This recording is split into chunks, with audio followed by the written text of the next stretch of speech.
Sebuah rumah joglo yang mayoritas bangunan terbuat dari kayu di Desa Ngerancang, Kecamatan Tambakrejo, Kabupaten Bojonegoro, Jawa Timur terbakar. Kejadian ini diduga akibat hubungan pendek arus listrik karena warga mendengar ada bunyi letusan, setelah itu disusul dengan munculnya api. Api baru padam setelah 2 unit mobil damkar Pemkab Bojonegoro dikerahkan ke lokasi, namun seluruh bangunan beserta perabotan di dalamnya tak bisa diselamatkan. Perkara karena tidak ditemukan dari sumber yang berasal dari aktivitas di dapur, kemungkinan besar karena kegagalan fungsi kelistrikan. Akibat kejadian ini, kerugian ditaksir mencapai lebih dari 200 juta rupiah. Petugas damkar menghimbau agar warga lebih waspada dan selalu memperhatikan kondisi kelistrikan yang berpotensi menimbulkan api.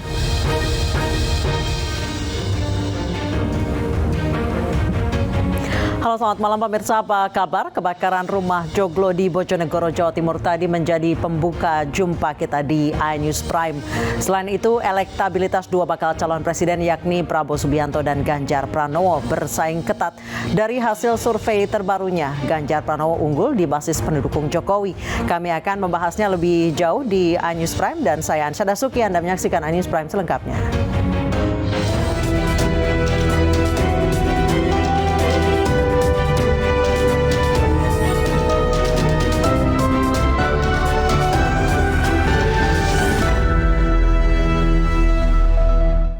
Masa yang mengatasnamakan koalisi pecinta Partai Golkar berunjuk rasa di depan Gedung Kejaksaan Agung Republik Indonesia. Mereka menuntut Ketua Umum Partai Golkar Erlangga Hartarto ditangkap dan dicopot dari jabatannya.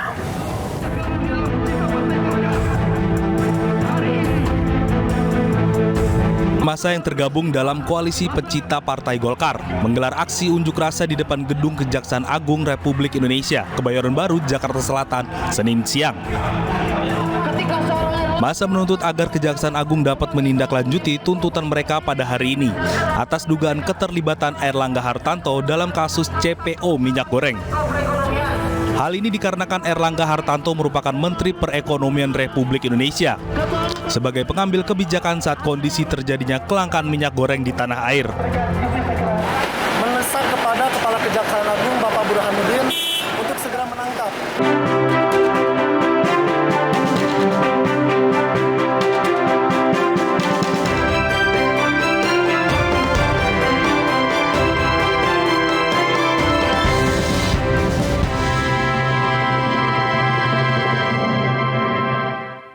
Anda kembali di iNews Prime bersama saya Ansha Dasuki. Pemirsa, nama bakal calon pendamping Ganjar Pranowo sebagai cawapres semakin mengerucut. Dari 10 nama yang sebelumnya diumumkan, saat ini telah ada 5 nama yang dipertimbangkan untuk mendampingi Ganjar sebagai bacawa pres.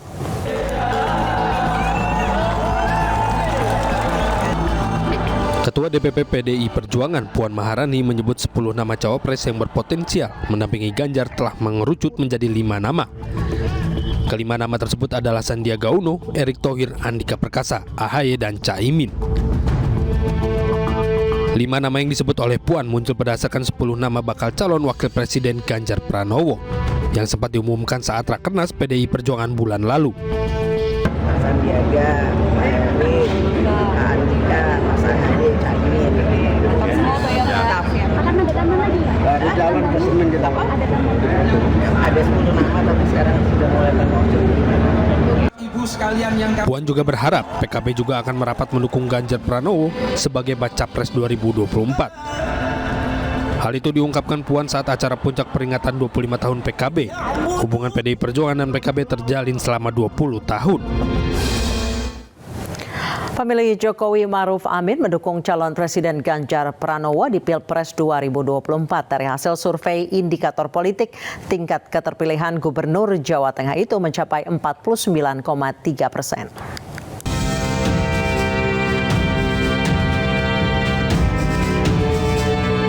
Indikator Politik Indonesia merilis hasil survei terbaru terkait tingkat keterpilihan calon presiden di Pilpres 2024.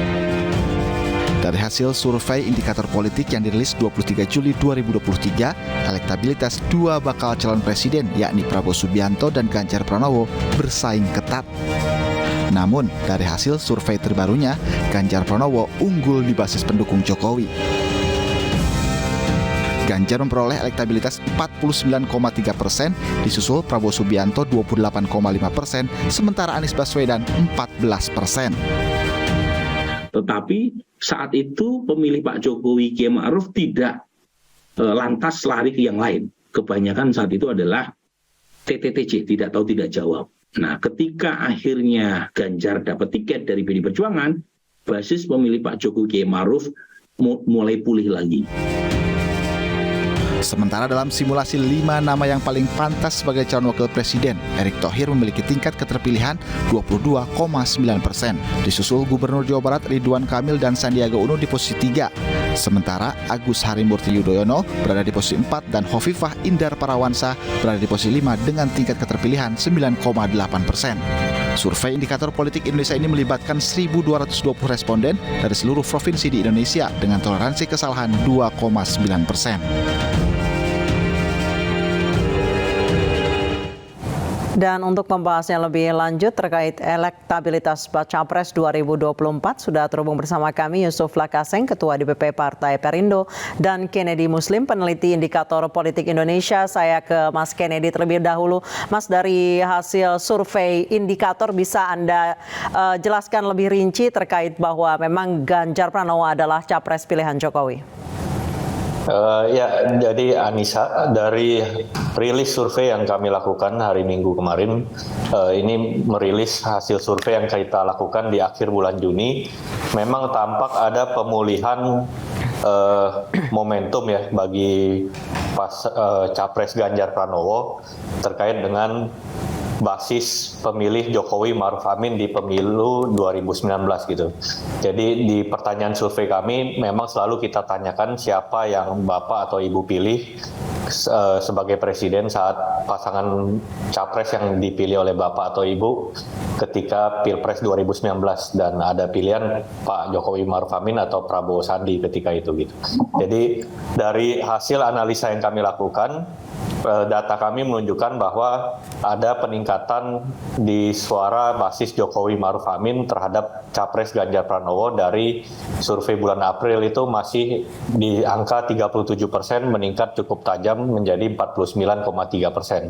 Sedangkan Pak Prabowo juga ada peningkatan di basis Jokowi Ma'ruf Amin dari 24,7% menjadi 28,5%. Dan tentu ini menjadi momentum baru bagi Pak Ganjar untuk mengkonsolidasikan basis pendukung Jokowi di 2019. Selain itu juga ada pertanyaan terkait dengan kita tanyakan kepada responden siapa menurut persepsi mereka ya tokoh yang mampu melanjutkan kinerja pemerintahan Jokowi gitu. Nah, di sini pun juga kita melihat Pak Ganjar masih unggul ketimbang dua capres lainnya yang kita simulasikan, yakni Pak Prabowo dan Pak Anies. Pak Ganjar disebut oleh 39,5% responden bahwa ia merupakan capres yang paling mampu melanjutkan kinerja kerja pemerintah, melanjutkan program-program kerja pemerintahan Jokowi. Dan sedangkan Pak Prabowo di angka sekitar 33%. Jadi terpaut sekitar 6%, selisih yang mungkin cukup signifikan ya di atas margin of error gitu. Baik, ya silakan Mas Kennedy lanjut. Ya, terus terkait memang faktor Jokowi ini sudah kita pantau memang sangat krusial ya, karena dalam setiap pilpres itu kan selalu ada dua narasi yang berkembang dalam setiap pilpres, baik di Indonesia maupun di negara-negara demokrasi yang mengadakan pemilihan presiden secara langsung itu, yakni capres yang mengusung isu perubahan atau capres yang mengusung isu keberlanjutan gitu. Nah, di tengah kondisi di mana approval terhadap Presiden Jokowi ini sangat tinggi, mencapai dari berbagai lembaga survei yang merilis hasil survei mereka akhir-akhir ini, itu kisaran approval rating Pak Jokowi yang di angka 75 hingga 82% itu memang ini bisa dipastikan bahwa di Pilpres 2024 isu keberlanjutan jauh lebih unggul ketimbang capres yang mengusung isu perubahan gitu loh. Oleh karena itu peran endorsement Pak Jokowi di sini menjadi sangat krusial bagi dua menterinya yang saat ini mengungguli dari papan elektabilitas survei nasional kondisi elektoral saat ini gitu, yakni Pak Jokowi dan Pak Prabowo, di mana dari hasil simulasi kita yang survei tatap muka kita yang terbaru memang hanya terpaut sekitar kurang dari 2% atau masih dalam rentang selisih margin of error, di mana Pak Prabowo unggul hanya kurang dari 2% dari Pak Ganjar gitu. Baik, saya ke Pak Yusuf. Pak Yusuf, hasil survei indikator berarti menguatkan bahwa memang Ganjar Pranowo adalah bakal calon presiden pilihan Pak Joko Widodo. Tanggapannya? Ya, survei indikator ini meyakinkan kita ya bahwa ternyata memang publik bisa mengidentifikasi Ganjar Pranowo sebagai orang yang paling bisa dipercaya, yang paling bisa diharapkan untuk melanjutkan menjadi suksesor pemerintahan Jokowi selanjutnya pasca Pak Jokowi 2 periode. Ada 49,3% pendukung Pak Jokowi itu mendukung Pak Ganjar. Tapi pertanyaannya apakah ini sudah cukup untuk menang? Saya pikir ini belum ya. Harus lebih tebal lagi pendukung Pak Jokowi untuk mendukung Ganjar. Menurut saya harus angka 70-90% pendukung Pak Jokowi harus mendukung Pak Ganjar jika memenangkan kontestasi Pilpres 2024 ini. Ini kalau kita lihat setback ke belakang ya. Pada survei-survei sebelumnya, sebelum penundaan U20 itu, Ganjar selalu di atas. Pak Prabowo justru urutan ketiga, Anies urutan kedua. Ada kekecewaan terutama di Gen Z dan milenial ketika terjadi penolakan U20 itu dan memang kita batal sebagai tuan rumah sehingga terjadi penurunan. Tapi dari survei indikator ini menunjukkan, saya suka tadi diksi yang dipilih oleh Mas Kennedy bahwa ada pemulihan. Jadi ini semacam satu proses rebound.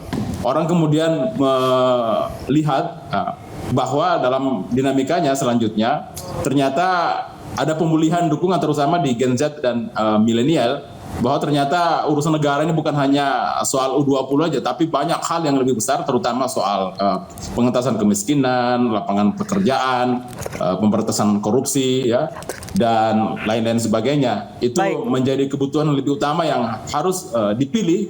Siapa kira-kira tokoh yang paling tepat menjalankan amanah itu, menuntaskan semua problem-problem kita itu. Dan sepertinya memang publik mulai melihat bahwa Ganjar lah yang bisa kita harapkan untuk menjadi pengganti Jokowi yang tepat, karena dari segala segi Ganjar yang paling identik. Style, karakter sama ya, asal partai juga sama, belusukannya juga sama, energik, sporty, jadi energinya besar, bisa diharapkan rajin turun ke bawah, mengontrol proses program pembangunan seperti yang dilakukan oleh Pak Jokowi. Jadi Ganjar lah yang punya itu. Calon lain saya pikir berbeda jauh karakternya dengan Pak Jokowi. Baik, saya kembali ke Mas Kennedy. Dari 70% approval rate terhadap Pak Presiden Joko Widodo, ini terbagi dua atau tidak? Gimana maksudnya, Anissa? Tadi Anda menyebutkan bahwa tingkat kepuasan akan Presiden Joko Widodo sangat tinggi. Dari sejumlah orang yang Anda survei, apakah ini dari 70% itu terbagi dua kepada Pak Ganjar dan Pak Prabowo? Jadi Anissa, memang belakangan Pak Jokowi mengirimkan sinyal yang agak kabur ya, terutama di publik terkait dengan presiden yang calon baca pres yang ia dukung gitu loh.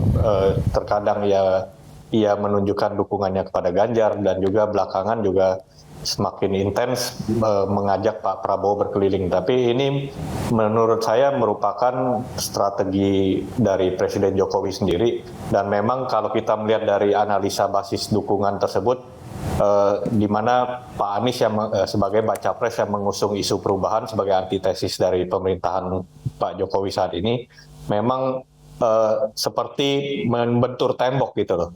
Elektabilitasnya mentok di sekitar angka 20%, itu juga sangat konsisten dan linear dengan approval rating Pak Jokowi yang mencapai 80%, yang berarti yang tidak puas itu sekitar 20%, dan ini seperti menjadi batas ceiling bagi Pak Anies gitu. Oleh sebab itu dukungan dari pendukung Pak yang puas dengan kinerja pemerintahan Jokowi saat ini memang masih terlihat terbagi dua gitu antara Pak Prabowo dengan Pak Ganjar gitu loh. Baik, saya ke Pak Yusuf, apa yang harus dilakukan relawan dan tim ses Ganjar Pranowo untuk bisa mendapatkan semua tingkat kepuasan terhadap Presiden Joko Widodo bahwa Ganjar Pranowo akan melanjutkannya?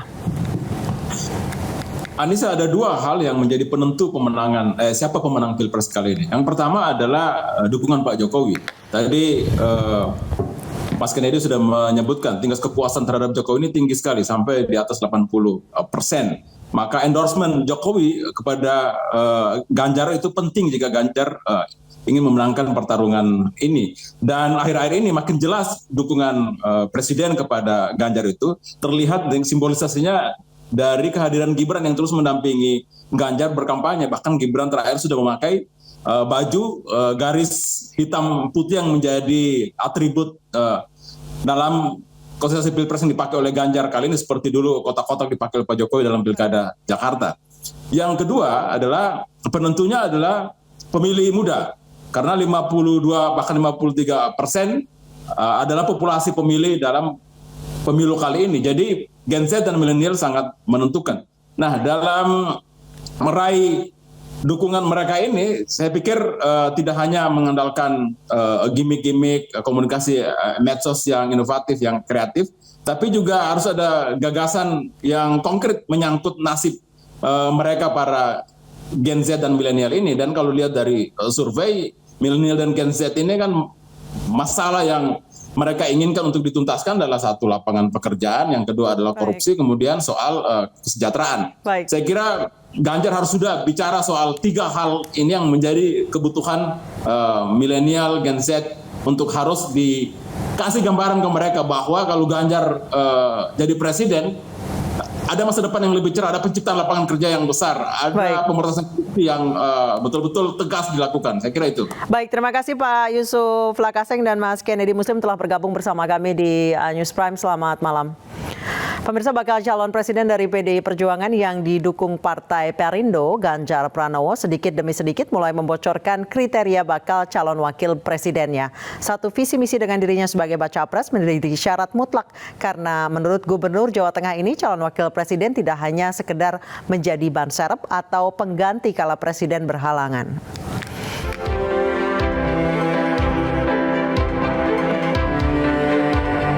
Ganjar Pranowo mulai membuka jawaban dari pertanyaan berbagai kalangan terkait bakal calon wakil presidennya.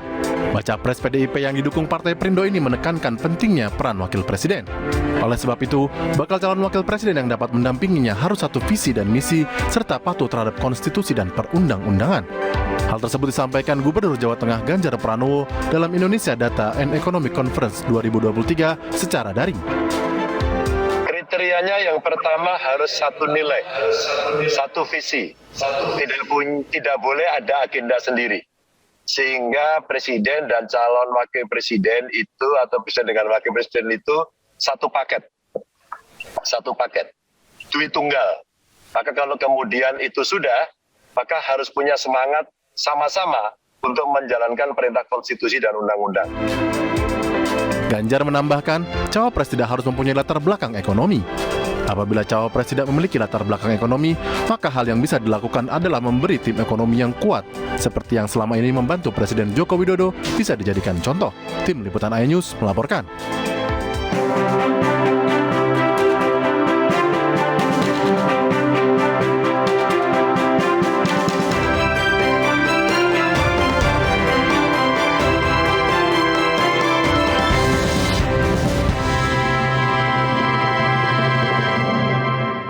Pemirsa, operasi pencarian terhadap korban kapal tenggelam di Kabupaten Buton, Tengah Sulawesi Tenggara dihentikan. Informasi selengkapnya usai jeda.